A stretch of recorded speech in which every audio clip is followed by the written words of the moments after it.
Welcome back to your channel Tripitaka. तो अभी हम लोग पढ़ने जा रहे हैं आगे का टॉपिक, ठीक है, मॉडर्न इंडिया का। Bihar history of modern, Bihar history जो मॉडर्न बिहार का है वो कंप्लीट हो चुका है, प्लेलिस्ट पे आप लोग को मिल जाएगा। शुरू कर दे, चलिए। तो जनरल इलेक्शन 1945-1946 के समय में जो हुआ, 45 से 46 के बीच में चला, तो हम लोग उसके बारे में स्टार्ट करेंगे। अब क्या क्या है उसमें, हमको उसको पढ़ना है। तो देखिएगा, जरा ध्यान से समझते हैं। तो 4 टॉपिक एक दिन में कंप्लीट कर लेना है। तो 1945 जो है आपका, 1945-46, इसके समय में क्या हुआ था आप लोग बता सकते हैं क्या? तो देखिएगा, 1937 के समय में एक इलेक्शन हुआ था, 1937 में प्रोविंशियल इलेक्शन। 1939 में ये लोग रिजाइन करके और फिर भाग गया, सारे कांग्रेस लीडर रिजाइन कर दिए, क्योंकि लोगों को जबरदस्ती जो है सेकेंड वर्ल्ड वॉर में भारतीय सैनिकों को खींचा जा रहा था, तो वो लोग रिजाइन किया। अब उसके बाद 1942 में आपका क्रिप्स आया।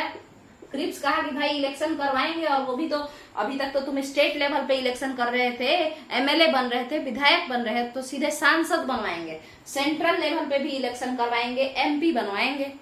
क्रिप्स बोला था ये सब बात 1942 के समय में, ठीक है। बट बाबू एस्पिरेंट्स वो लोग स्कूल में पढ़ाने से बाबू बाबू करते करते सबको बाबू। तो अब क्या है कि यहाँ पे एस्पिरेंट्स की जो आपका 1942 में जो क्रिप्स बोला था, क्रिप्स मिशन के आने पे वहां पे ये बोला गया था कि इलेक्शन हर जगह होगा, ना कि केवल स्टेट लेवल पे। स्टेट को ये लोग प्रोविंस कहते थे, क्लियर है। तो अब होगा, मगर कैसे होगा, कब होगा, है ना। क्रिप्स मिशन तो हम लोग रिजेक्ट कर दिए थे, मना कर दिए थे। क्रिप्स मिशन को हम लोग क्या कह दिए थे कि नहीं नहीं ये फालतू है, ठीक है। तो उसके बाद फिर जो है 1939 में जो हम लोग पद त्याग किए थे 1939 में, उसके बाद सीधे 1945-46 में इलेक्शन चुनाव दोबारा हुआ। अब इस चुनाव का क्या क्या रिजल्ट हुआ, ये जनरल इलेक्शन के नाम से जाना गया। अच्छा, ये जनरल इलेक्शन कौन कौन से स्थान पे हुआ, अगर हम इसकी बात करें तो एक तो पूरे देश के लिए हुआ, तो हम कहेंगे सेंटर लेवल इलेक्शन या सेंट्रल इलेक्शन। और एक जो हुआ आपका वो किसके लिए हुआ, तो वो पूरे के पूरे हर एक स्टेट में हुआ। तो स्टेट को पुराने जमाना में, राज्य को ये लोग प्रांत कहते थे या प्रोविंस कहते थे, तो प्रोविंशियल लेवल इलेक्शन।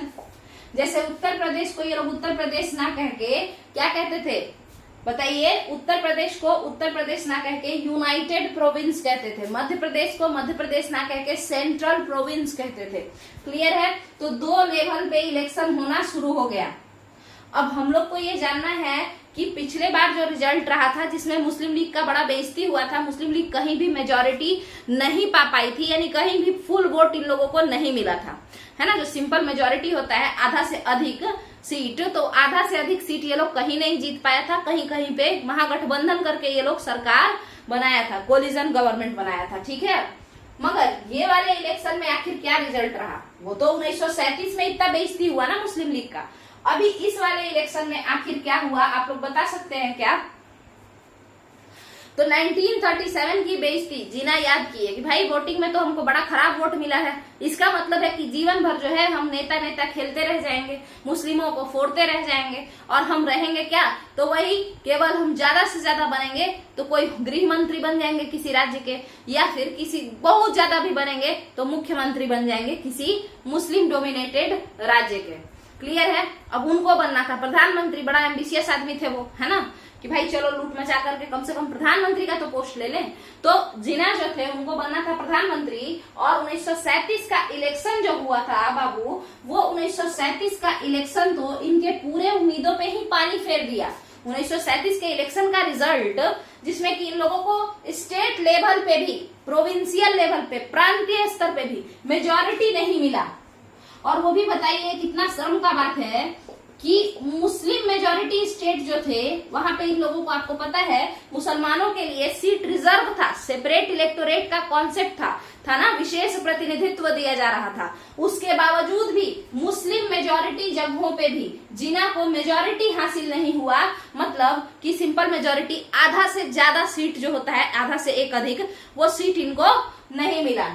जहां पे मुस्लिम मेजॉरिटी था, जहां पे मुसलमानों के लिए एक तरीके से सीट रिजर्व था, वहां भी ये हार गए। जैसे मान के चलिए कि कोई एससी के लिए सीट रिजर्व होता है, किसी फीमेल के लिए सीट रिजर्व होता है, और वहां पे भी अगर हम हार जाते हैं तो ये तो और ज्यादा बेइज्जती का बात है ना। तो सिमिलरली 1937 के इलेक्शन में जिना के साथ यही हुआ था कि जो मुस्लिम के लिए जो प्रोविंस, जो कॉन्स्टिट्यूएंसीज है ना, जो वहां पे रिजर्व थे जो सीट्स, उस पे भी ये लोग मेजोरिटी नहीं ला पाए थे। क्लियर है? जिना इस बात को देख करके समझ गए कि भाई जो मेरा एक प्लानिंग चल रहा है, इतना ज्यादा मुसलमानों में हम जो है जहर भर रहे हैं, है ना, मुस्लिम लीग इतना ज्यादा कूट कूट के जहर भर रही है, देश को तोड़ना जरूरी हो गया है अब। क्योंकि क्योंकि कितना भी मुसलमानों को हम जहर भर रहे हैं, उसके बावजूद भी हम जो है मेजोरिटी तक हासिल नहीं कर पा रहे हैं। तो ऐसा फिर क्या जरूरत है, फिर क्या डिवाइड एंड रूल हम खेलें, है ना। तो एक काम करते हैं, डिवाइड एंड रूल हटाओ, सीधे देश को ही डिवाइड करवाओ।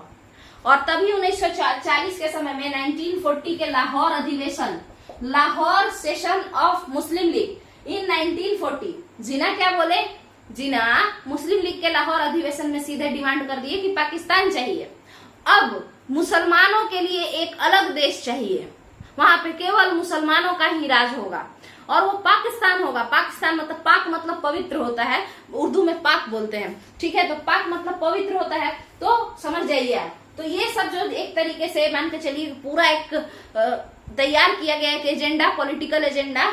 और अब जो वोटिंग होगा, अब जो इलेक्शन होगा 1945-46 का, कि नया देश मिलेगा हम लोगों को, वो भी केवल हमारे धर्म के लिए, तो बड़ा मजा आएगा।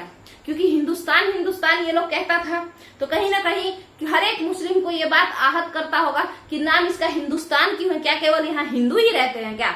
तो उन लोगों को भी लगा कि तो ठीक है, एक पाकिस्तान रहेगा जिसमें हम लोग के नाम जैसा कुछ रहेगा, ठीक है।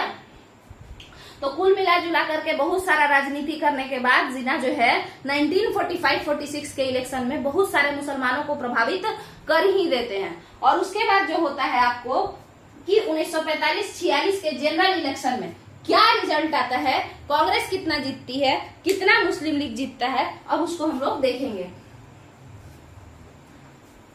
वीडियो पसंद आने पे वीडियो को लाइक शेयर सब्सक्राइब करते रहिए। चैनल को सब्सक्राइब करना है, वीडियो को लाइक और शेयर करना है, ठीक है। नहीं पसंद आने पे नीचे कमेंट में जो है अपना प्यारा प्यारा जो भी क्रिटिसिज्म है, निगेटिव क्रिटिसिज्म नहीं, पॉजिटिवली क्रिटिसाइज करना ज्यादा बेहतर रहता है। बाकी तो अपना right to freedom of speech जो है आप लोग का है ही, मगर थोड़ा अच्छे से, जैसे कि जो प्रॉब्लम है, जो कंस्ट्रक्टिव क्रिटिसिज्म जिसको कहते हैं, ताकि हम सुधार कर सके। बुराई खाली बस बुराई नहीं करना है, क्या बुराई है उसको कैसे सुधारा जा सकता है, जो आपको नहीं अच्छा लग रहा है आप वो नीचे कमेंट में बता सकते हैं। चलिए आगे समझते हैं। 1945-46 के इलेक्शन हम बताएं कि पिछली बार क्या हुआ था कि इन लोगों को अच्छा वोट नहीं मिला था, बट अब क्योंकि इतना सारा पॉलिटिक्स हो गया है, एक नया देश रहेगा, मुसलमानों के लिए रहेगा, तो कई सारे मुसलमान मुस्लिम लीग से थोड़े अटैच हो गए हैं। क्लियर है? तो अब जो इलेक्शन होगा उसमें क्या होगा, कांग्रेस को कितना मिलेगा और आखिर मुस्लिम लीग को कितना मिलेगा। तो सबसे पहले हम बात करेंगे देश के स्तर पे, सेंट्रल लेवल पे कांग्रेस कितना जीती और मुस्लिम लीग कितना जीता। तो देखिए सेंट्रल लेवल पे जो आपका कांग्रेस है ना, वो जितना भी जनरल सीट था, क्योंकि कांग्रेस के लोगों के लिए रिजर्व सीट था ही नहीं, मुस्लिम लीग जो थे, मुस्लिम लीग और बेसिकली मुसलमानों के लिए था। ऐसा नहीं है कि कांग्रेस में मुसलमान के लिए रिजर्व सीट नहीं था, उनके लिए भी था। वैसे मेंबर जो कांग्रेस में थे बट मुस्लिम थे, उनके लिए भी रिजर्व सीट था। बट वो लोग इस चीज के तो अपोजिट में, मतलब इस चीज को तो हमेशा से क्या करते थे, नकारते थे ना कि सेपरेट इलेक्टोरेट नहीं होना चाहिए। तो वो लोग जनरल सीट से लड़ते थे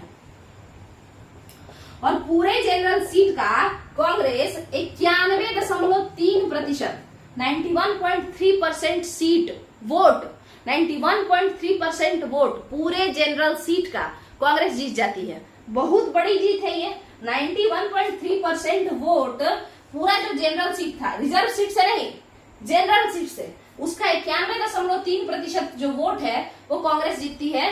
किस लेवल पर? देश के स्तर पर, है ना, मैंने एमपी बनेगा, लोग सांसद बनेगा। और मुस्लिम लीग का क्या हालचाल? तो मुस्लिम लीग जनरल सीट से नहीं जीत पाता है। जो उन लोगों का रिजर्व सीट होता है ना, जो सेपरेट इलेक्टोरेट से जहां जहां रिजर्व सीट मिला है,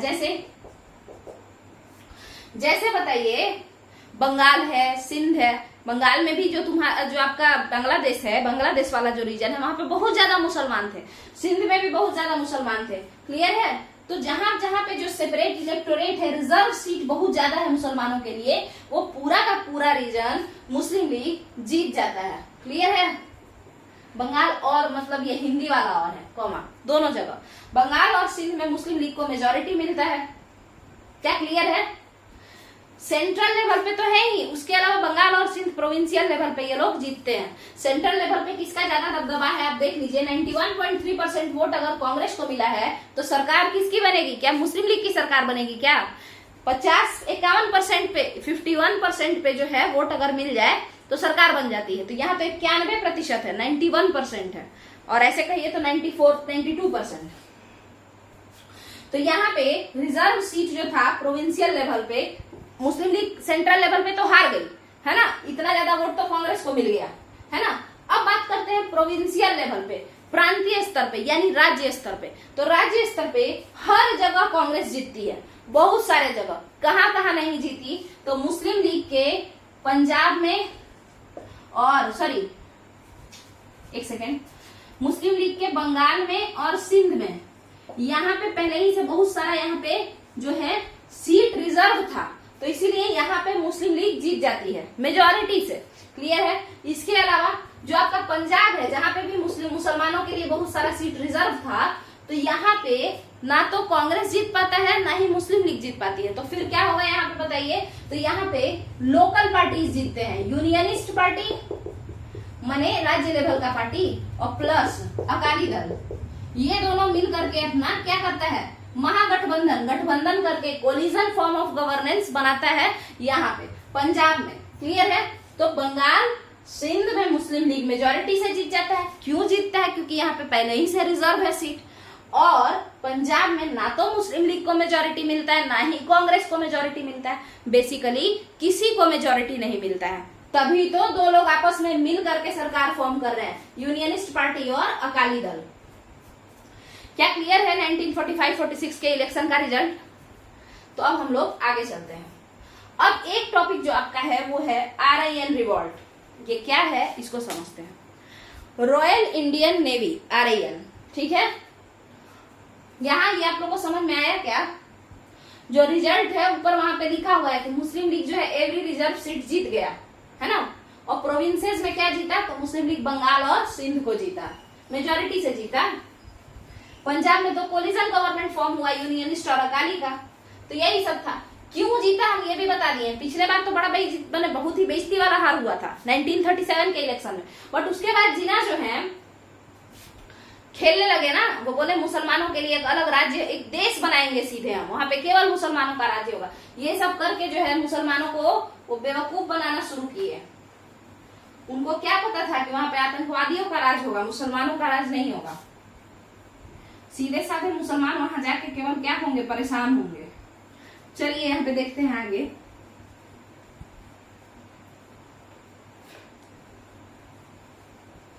अगला टॉपिक है रिवॉल्ट ऑफ RIN रेटिंग। इसको कैसे समझना है देखते हैं।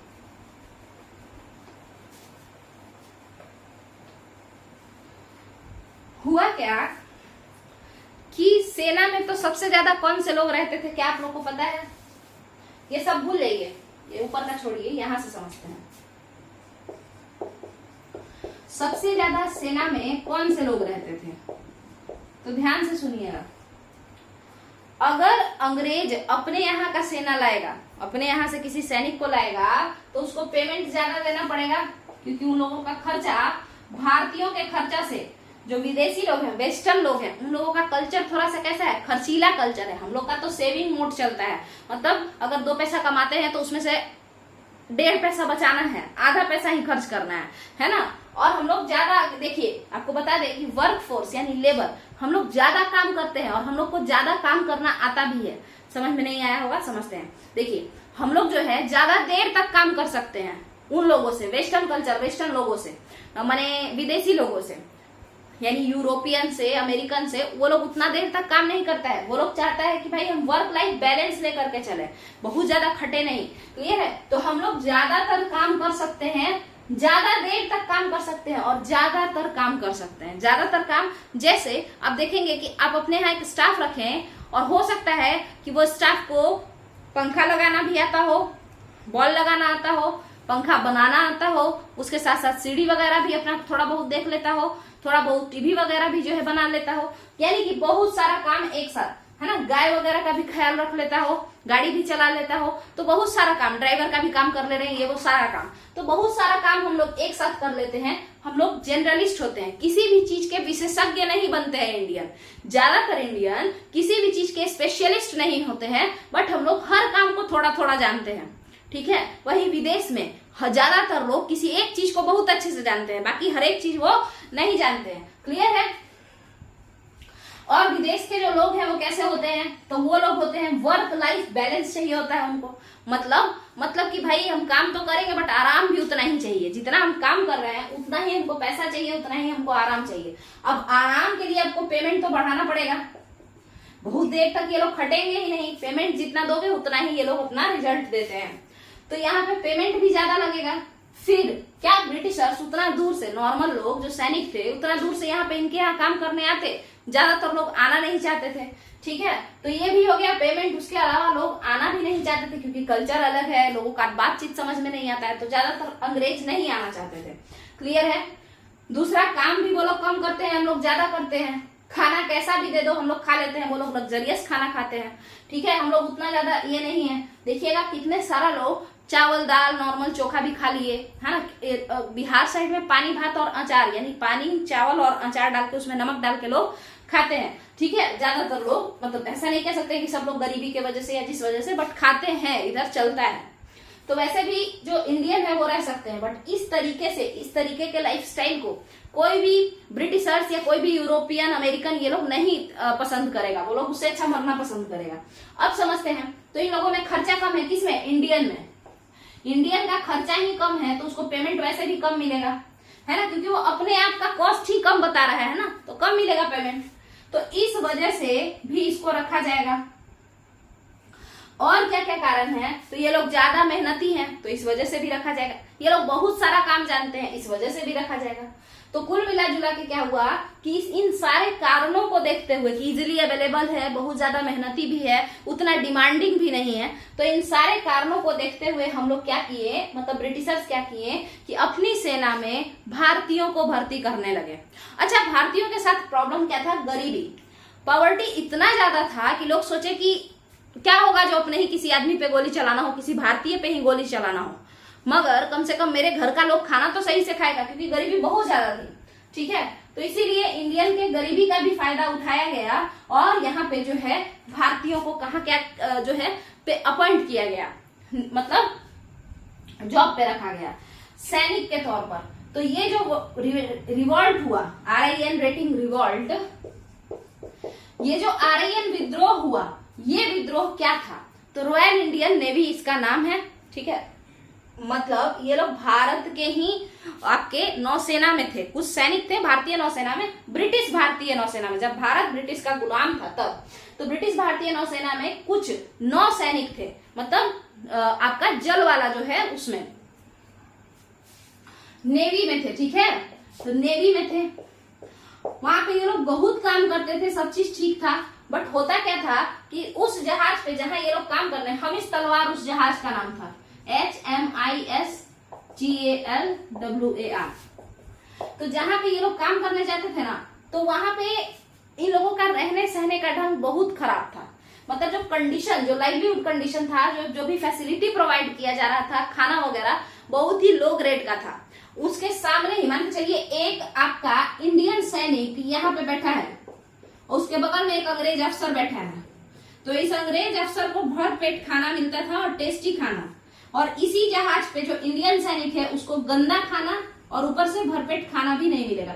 मतलब ऐसा कहते हैं इंडियन सैनिक, ऐसा क्रिटिसाइज करते हैं कि खाना ऐसा है कि मेरे घर का जानवर तक ना खाए, इतना गंदा खाना जो है जॉब पे दिया जा रहा है। तो एक तो गंदा खाना मिल रहा है, काम ज्यादा लिया जा रहा है, उसके बाद क्या है, उसके बाद ये अंग्रेज लोग हम लोगों को इंफीरियोरिटी कॉम्प्लेक्स फील करवाते थे, मतलब हम लोग काले हैं, अंग्रेज लोग गोरे हैं, तो काले लोगों को ये लोग बार बार जो है जलील करते थे, बार बार उनको बेइज्जती करते थे। एक तरीके से समझ लीजिए तो रेशियल डिस्क्रिमिनेशन करते थे, भेदभाव करते थे, काले गोरे का भेदभाव, रंग भेद करते थे और हम लोग को कमतर दिखाते थे। ठीक है, तो ये जो चीज है रेशियल डिस्क्रिमिनेशन और गंदा खाना और ज्यादा काम और कम इज्जत, ठीक है, ये सारा चीज जो है हमेशा से ही हम लोगों को जो है परेशान कर रहा था। बट अचानक से होता है ना, जैसे कि बार बार हम किसी को कुछ बोल रहे हैं और अब अचानक से उसको गुस्सा ज्यादा आ गया, वो पीट दिया। तो उसी तरीके से हम इस तलवार के जो भारतीय सैनिक थे, भारतीय जो लोग थे नॉर्मल, तो भारतीय नेवी में जो लोग थे वो लोग रिवॉल्ट कर दिए, ठीक है, विद्रोह कर दिए। ये विद्रोह वो कब किए थे? 18 फरवरी 1946 ईस्वी को, 18 फरवरी 1946 को कराची के साइड में रिवॉल्ट किए। बाकी आपका जो है केरल, ये सब के साइड में। मतलब कहने का ये है ना कि ये लोग जहां थे वहां पे अपना जहाज पे ही दंगा फसाद मचाना शुरू कर दिए कि आज तो मर्डर करके ही रहेंगे, सारा गोराई जो है उतार देंगे, मार के काला पीला कर देंगे। ठीक है, तो हम इस तलवार जो जहाज थी तो वहां पे ये चीज देखने को मिला। अब इसके बाद क्या हुआ? अब इसके बाद हुआ ऐसा कि ब्रिटिशर्स इन लोगों को कितना भी रोकने का कोशिश किए, 1100 लोग थे, सब उसमें से कुछ लोग मारे भी गए, फिर भी कोई भी अपना रिवॉल्ट को खत्म नहीं किया, विद्रोह करते रहे ये लोग, ये नौसेना वाले लोग। तब उसके बाद किसी तरीके से हिंदू मुस्लिम दोनों लोग एकजुट होकर हम लोग लड़े थे इसमें। तो फिर उसके बाद हुआ कि एक काम करते हैं, नेताओं को बोलते हैं, भारतीय नेताओं को। तो सरदार पटेल को और मोहम्मद अली जिन्ना को बोला गया कि इन लोगों को समझाइए। ठीक है, तो वो लोग बोले कि हम किस लिए जो समझाने जाए, पिटाओ तुम लोग। ठीक है, तब बाबू यहाँ पे 18 फरवरी को ये रिवॉल्ट हुआ, एक दिन दम भर ये लोग कुटाया। और उसके बाद क्या हुआ कि कितना भी ब्रिटिशर्स बोले, ब्रिटिश ऑफिसर्स बोले कि नहीं तुम लोग शांत हो जाओ, शांत हो जाओ, पीटे मारे कुछ भी किए, बट ये लोग शांत नहीं हुए। तब फिर भारतीय नेता सरदार पटेल, चूंकि वो हिंदू लीडर हुए, और मुस्लिम लोग को मनाने के लिए, जो मुस्लिम सैनिक थे उनको शांत कराने के लिए जिन्ना के पास बात गया, मोहम्मद अली जिन्ना के पास, और दोनों लोग को बोला गया कि आप प्लीज शांत करवा दीजिए। तो ये दोनों अपना भाग गए कि हम क्यों शांत करवाएं, हमको क्या लेना देना है, पिटाओ तुम लोग। तब इस बात पे आपको बता दें कि 18 फरवरी को जो ये हुआ, उसके अगले ही दिन 19 फरवरी 1946 को, क्लियर है, 19 फरवरी 1946 ईस्वी को सरदार पटेल और जिन्ना को एक गुड न्यूज मिलता है। और वो गुड न्यूज क्या है वो सुनिए, कि हम लोग जो आप दोनों लोग सरदार पटेल और मतलब मुस्लिम लीग और कांग्रेस, जो आप लोग मांग रहे हैं ना कि एक कैबिनेट बना दो, कैबिनेट माने सरकार बना दो, है ना, कैबिनेट क्या होता है, सरकार एक तरीके से, और जो आप लोग कह रहे हैं कि संविधान सभा दे दो, ये सब जो डिमांड कर रहे हैं कि एक ठो गवर्नमेंट, प्रोविजनल गवर्नमेंट बना दो, सरकार बना दो, अंदर में अंतरिम सरकार कह लीजिए, तत्कालीन मतलब टेम्पररी अंतरिम सरकार, और संविधान सभा दे दो, ये सारा चीज हम भेज रहे हैं in the form of cabinet mission. तो किस दिन कांग्रेस को और मुस्लिम लीग को ये पता चल गया कि कैबिनेट मिशन आने वाला है और संविधान सभा ये सब बनने वाला है कुछ, तो वो आपका RIN रिवॉल्ट के बाद पता चला, माने रॉयल इंडियन नेवी वाला जो रिवॉल्ट हुआ ना 18 फरवरी को, उसके अगले ही दिन, ताकि ये लोग जाके शांत कराए। तो इन लोग को कुछ ना कुछ तो झांसा देना पड़ेगा ना, तो बोला कि हम लोग भेज रहे हैं, है ना, तुरंत भेजेंगे, तो इसीलिए जाइए आप लोग शांत करवाइए। अब जैसे ही इनको पता चल गया कि संविधान सभा बनने वाली है और जो है यहाँ पे आपको सरकार भी बनेगा हम लोगों का, तो फिर इन लोगों ने कहा कि ठीक है हम लोग जाते हैं, बात करते हैं। और जाके उसके बाद नौसैनिक विद्रोह जो हुआ, उसके नौसेना के लोगों से, उस नौसेना के लोगों से वो बोले कि आप लोग सरेंडर कर दीजिए, हम लोग समझ लेंगे आपस में। तो उसके बाद जो है जब ये नौसेना वाले लोग जो थे, नौसैनिक जो थे, वो लोग बोले सरेंडर करते हुए, क्या बोले, RIN विद्रोही, रॉयल इंडियन नेवी के जो विद्रोही लोग थे, उन्होंने कहा कि हम भारत के सामने समर्पण कर रहे हैं, ब्रिटिशर्स के सामने यानी अंग्रेजों के सामने नहीं कर रहे हैं। वो कहते हैं कौन, RIN वाले, रॉयल इंडियन नेवी के जो सैनिक थे, वो लोग कहते हैं कि हम भारतीयों के सामने समर्पण कर रहे हैं,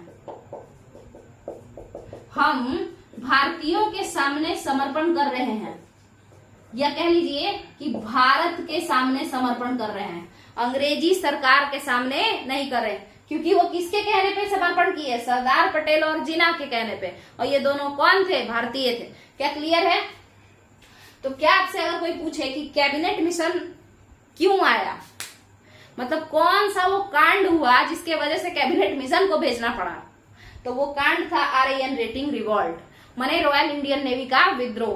क्लियर है? उसी को शांत कराने के लिए सरदार पटेल को बोला गया, जिन्ना को बोला गया, जिन्ना साफ साफ और सरदार पटेल साफ साफ मना कर दिए, पिटाओ सब।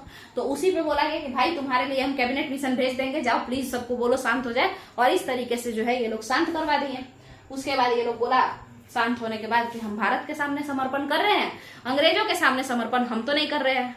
तो यहाँ पे आपका जो है RIN रेटिंग खत्म होता है और जनरल इलेक्शन जो 1945-46 का हुआ है वो भी खत्म होता है।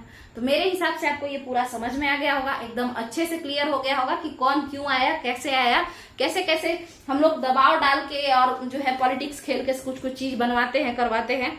ठीक है, तो यहीं पे अब ये खत्म करते हैं ये वीडियो। आगे के वीडियो से जुड़े रहने के लिए चैनल को सब्सक्राइब कर लीजिए। वीडियो पसंद आने पे वीडियो को लाइक और शेयर करते रहिए, स्टेटस वगैरह लगाते रहिए। अगर लगता है कि चैनल को ग्रोथ मिलना चाहिए तो चैनल को प्लीज सपोर्ट कीजिए। चलिए, थैंक यू।